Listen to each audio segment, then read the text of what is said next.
আসসালামু আলাইকুম। সবাই কেমন আছেন? স্বাগত জানাচ্ছি হ্যানাস রকমারিতে। আলহামদুলিল্লাহ আমি ভালো আছি। আজকে দেখাবো হচ্ছে লাউ দিয়ে চিংড়ি মাছের ঝোল। আমি লাউ নিয়েছি, ধুয়ে পরিষ্কার করে এখানে শাক বাটা, টমেটো, ছোট চিংড়ি মাছ, একদম ছোট, ছোট চিংড়ি মাছটা ওইটা, পেঁয়াজ আর হচ্ছে হলুদ, মরিচ, লবণ। আসুন দর্শক, এখন মূল রান্নায় চলে যাই। আমি তেল দিয়েছি, সরিষার তেল এটা। এখানে হচ্ছে রসুন কুচিটা আগে দিয়ে দিয়েছি। রসুনটা যখন ভালোভাবে একটু লাল লাল হয়ে যাবে তখন আমি এই মুহূর্তে পেঁয়াজ আর কাঁচামরিচটা দিয়ে দিয়েছি। এখন একটু নাড়াচাড়া করব যে পর্যন্ত পেঁয়াজটা লাল না হয়।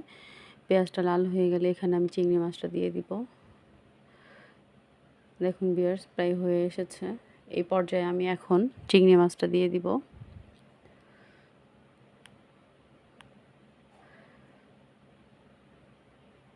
সরিষার তেল তো সেই জন্য উপরে একটু ফেনা ফেনা উঠে গেছে। সরিষার তেলে যারা আসলে রান্না করেন তারা বুঝতে পারবেন। এই মুহূর্তে আমি চিংড়ি মাছটা দিয়ে দিয়েছি। এখন চিংড়ি মাছটা একটু কষানো পর্যন্ত ওয়েট করব। চিংড়ি মাছের সাথে যে চিংড়ি মাছের যে খোসাটা ছিল ওটা আমি বেটে নিয়েছি, তাই একটু পানি পানি।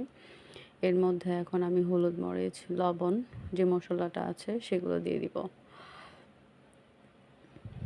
আর এটা যেহেতু লাউ রান্না করতেছি, লাউ একটু কম মশলাই ভালো লাগে। আর এখন হচ্ছে টমেটো দিলাম। টমেটোটা আমার ফ্রোজেন করা ছিল। এখন লাউটা দিয়ে দিয়েছি। এখন কষানো পর্যন্ত ওয়েট করব। লাউটা দর্শক খুবই কচি একটা লাউ ছিল, খুবই ভালো পড়েছে। দোকানদারই আমাকে দিয়েছে, বলছে এই লাউটা খুবই ভালো হবে। অনেক সুন্দর আসলে লাউটা।